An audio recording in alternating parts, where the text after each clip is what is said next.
Chapter 5.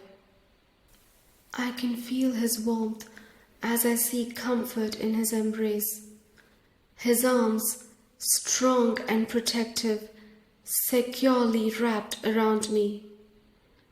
He looks at me deep into my eyes, his gaze searching and studying me. The words then flow out of his lips in the most gentlest tone. I admire the unyielding conviction in you, he whispers, the strength, even your defiance. You don't flinch as you say things that others are afraid to think. It may have made the rest of the world uncomfortable, but not me. It only made me fall for you deeper. I'm drawn to the fire in you, even knowing it may burn me. The words take my breath away, but something deep in me rejects them. I see it, he continues, the light you shine, but I know it's not reflecting from a mirror. It comes from somewhere deeper, darker, and I am drawn to both. My heart should flutter, but it doesn't. You are tenacious in a way no one can shake you. You take up space without ever asking for permission. But more than anything, I love the authenticity. You never apologize for being exactly who you are. His words should make me feel worshipped, loved, but they make me feel misunderstood, because the one he just described, that's not me. His tone, however, feels genuine. He's not lying or mistaken. Only he's not talking about me. I want to respond, to tell him he's misunderstood me, but I can't find my voice. And then, without a warning, he leans closer. His lips touch mine. My chest tightens. No, he wasn't just talking to me. He was talking to her. He's kissing her.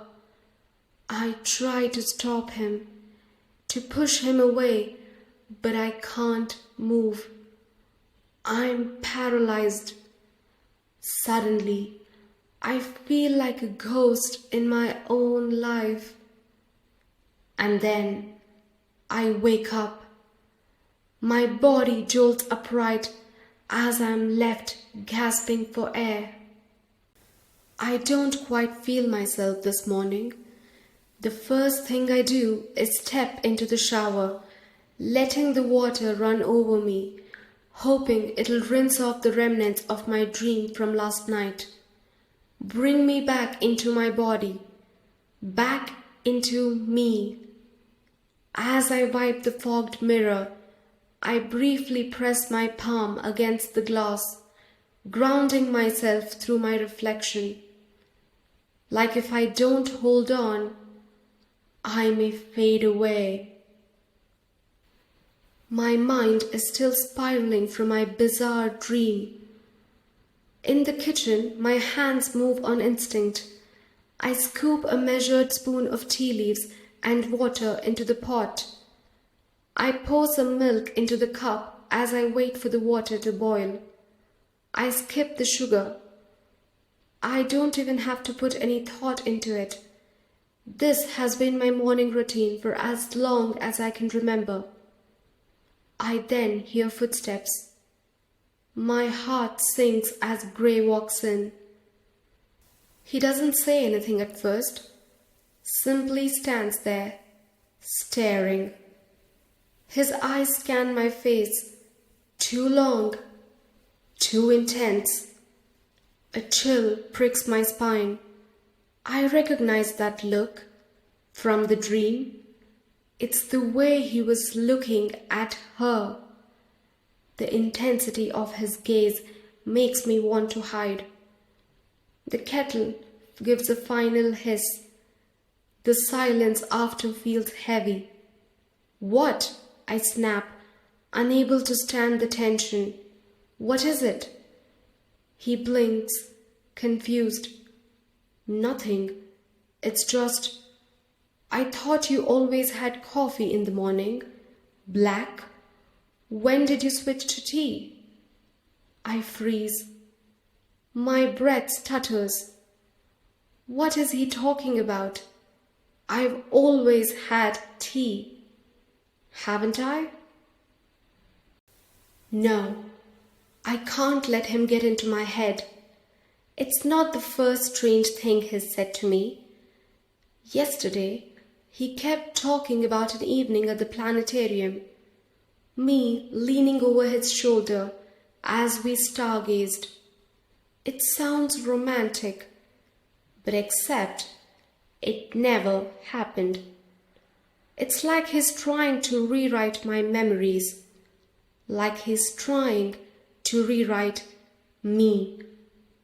Suddenly I find myself questioning everything, every daily choice I used to make on autopilot.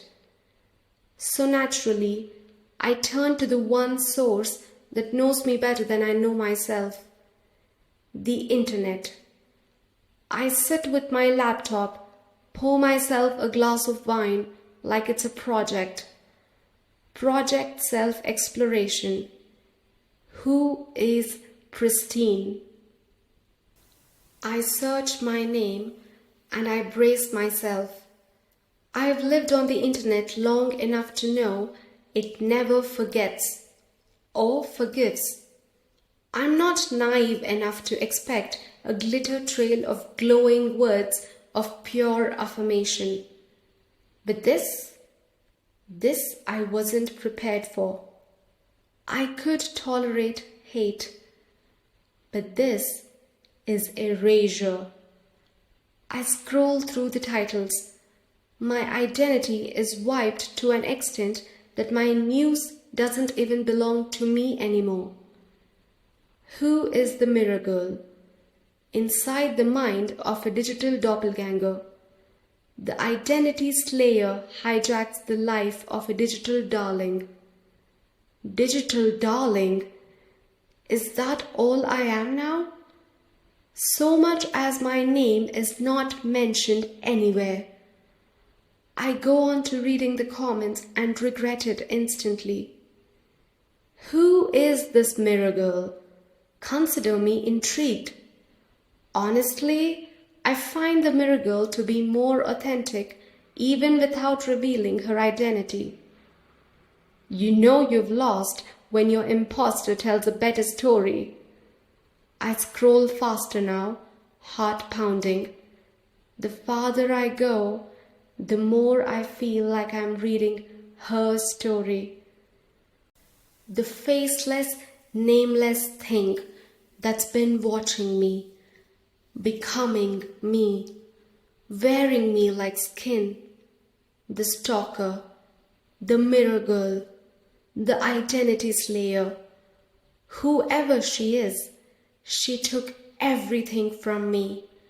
She ruined my reputation, put an end to my career, rewrote my identity. All I had left was my identity theft story. And here she is, taking that away too. It's like I'm being erased from my own narrative. The most haunting part of it all? She's better at being me than I ever was. The stalker started as the villain in my story, but now I'm just a victim in hers. I slam the laptop shut. The sound dramatically slices through the silence. I can feel the blood boiling inside me. My vision blurs as tears of anger sting in my eyes. No, no, no. This was supposed to be mine, my story, my life. I built it. Every moment, every caption, every smile, every filter. It was me. Except now, it's all her. Why is everyone cheering her on, this faceless parasite, while I'm left behind like nothing more than a footnote? I reach for the bottle to pour myself another glass and realize I've already emptied it. I watch the last few drops fall into the glass, triggering my frustration further. I set the bottle down and shoot up. I knock the stool down from the force with which I get up. Something hits me, brutal and final. There's no going back to my old life now. She's tainted my past too. She stole my life and erased all traces of me that ever existed. She successfully built her identity over my downfall, pushing me out of frame altogether. I need a drink, but I'm out of wine. Gray must have something stronger stored in the liquor cabinet. Before my mind can catch up, I'm there, snapping the shelf door open. I find a half bottle of scotch next to the glasses. I bend down to pick it up when something catches my eye. One of the glasses has something on the rim. I freeze. My heart is already beating ahead of my thoughts as I pick up the glass. I see it clearly now. It's a lipstick mark. Smudged, faded, but unmistakable. And the color. No. My throat tightens. It's the same shade. Crimson red. The one from the photo that ruined my reputation. The very photo posted from my account. Scribbled lipstick sign on the mirror. My imposter's caption is imprinted in my brain. For every mouth that bites back, there's a shade to make her smile. No. The mirror girl. Just when I thought she couldn't get any more invasive, she's here. In my house, with my husband, and suddenly everything clicks. Gray's double life, his distant eyes, the guilt, the study always locked, inside jokes I'm not part of. The way he looks at me like he's trying to see someone else. Because he is. Her.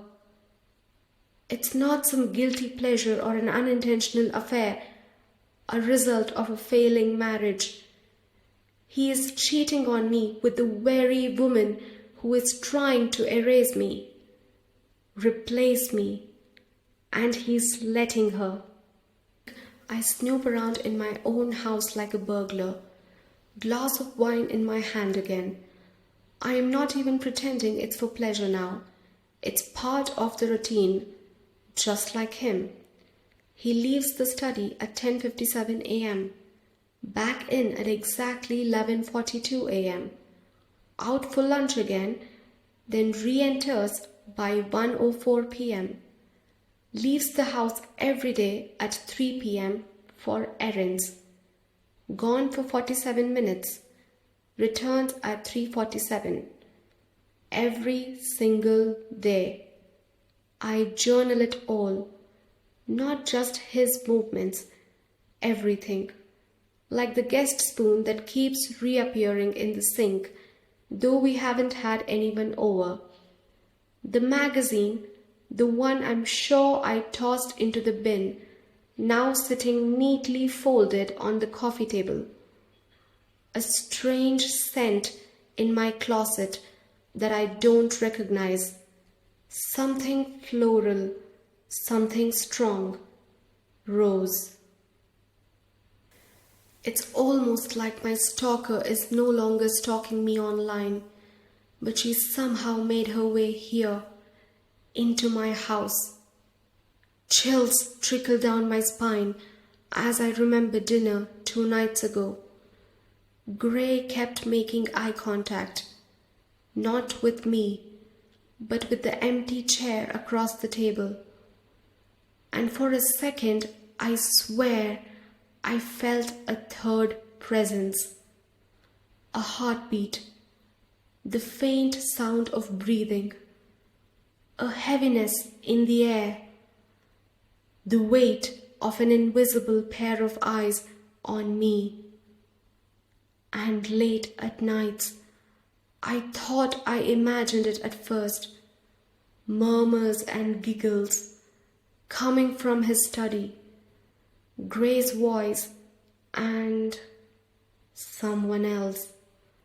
Even now, as I swirl the last of the red wine into my glass, my eyes fixate on his study. Door still shut, but the door calls to me, like it's whispering me things I can't yet hear.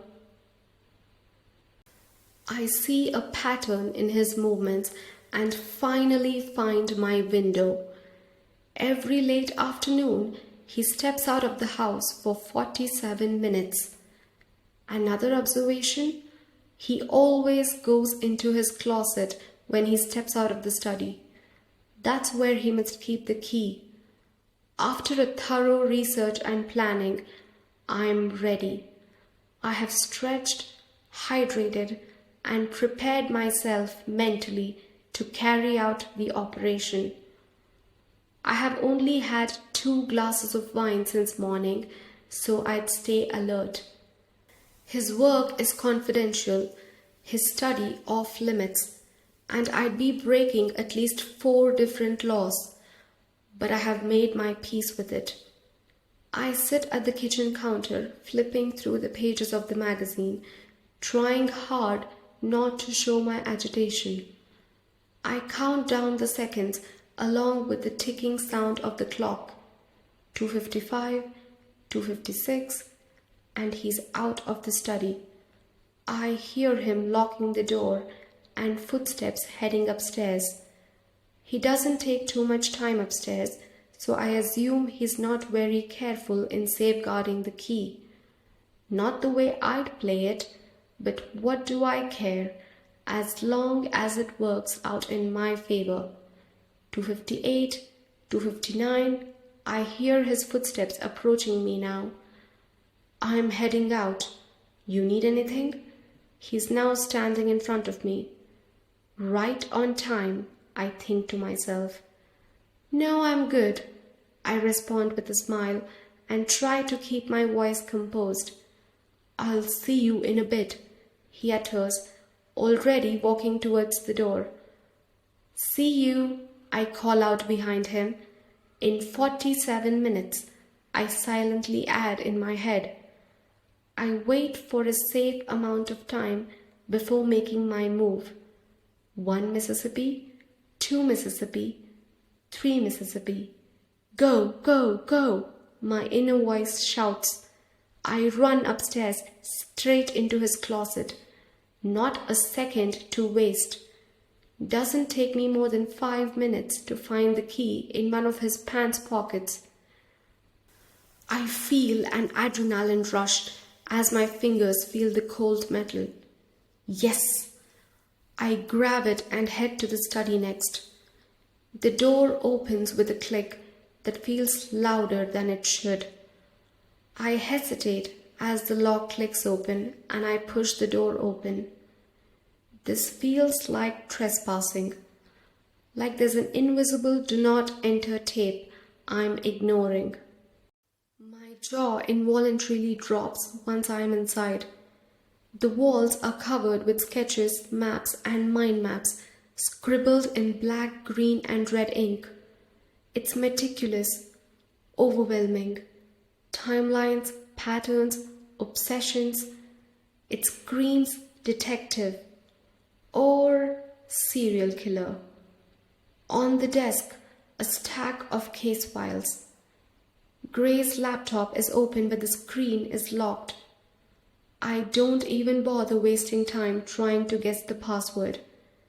He's not the type to go with the obvious. Not his birthday, not mine, not the dog's name. He's anything but predictable. My fingers hover above the keyboard for a second before I shift my focus back to the wall. I trace the lines on the pinboard with my eyes, then my fingers. There's a pattern, a disturbing kind. Dates align too perfectly with my online stalker activity. Each time she DM'd me, commented on a post, and each time there was an unusual activity on my account. Every activity recorded with timeline. Certain social media handles are marked, mine and others. My followers who defended me are underlined in green. Those who turned against me circled in red. Some usernames are scribbled with a marker and then crossed out. My stomach flips. He's investigating my case. I instantly turn back to his desk, pick up the first file I can grab and flip through. Mirror Girl, Identity Slayer, the woman in red. All aliases for the same faceless entity. My stalker. This explains why there are no leads on her yet. He must have instructed the police team to lay low, in that authoritative tone of his. I imagine them instantly obliging. He has that sort of hold on people. They probably had a laugh about it. About me. And deleting my social accounts and disappearing. Was it his idea too? It all makes sense now. He knew very well stripping off my online presence would make me powerless and weak. And then what? Is he helping her? The thought pricks me even though I already know the answer. My eyes then fall on something tucked to the side of the table lamp. A journal. Cloth-bound, dark red, brass corners, and a frayed ribbon peeking from the bottom. Something about the way it looks makes it feel sacred. Like I can already feel the weight of the words inside from the heaviness of it. As I flip it open, the hardcover hisses a soft complaint. The words in it come at me like bullets. Every page is filled with entries, all about her. She's a plain simple girl on the outside, low-key, easy to miss in a crowd, a nobody. But once you notice, it's impossible to look away. In that instant, you know she's anything but simple. She has layers, complex and deep, and you don't meet her as much as you earn your way in. I imagine her words would undo me without even trying, pulling me deeper until she's all I see. If she walks up to me in a bar, what would I even say? You get only one shot with a woman like this. But if we click, I bet we'd be unstoppable. The clink of the glasses, the laughter, the bartender's banter, everything would fade away. The world would pause mid-spin just for us, and we wouldn't even notice. Back here in the study, I picture her owning this room, owning me. She is so close I can almost feel what it would be like to kiss her. I would pull her in, hold her like she might slip away any second, and when her lips find mine, reckless but passionate, time stops and I snap the journal shut. It drops from my hands with a heavy thud that startles the silence. My breath catches in my throat, my fingers still trembling from the weight of what I just read. I stagger back, hand instinctively flying to my chest, trying to contain the surge of nausea rising inside me. My heart races. I sit down on the edge of the chair, or maybe I collapse, I can't tell.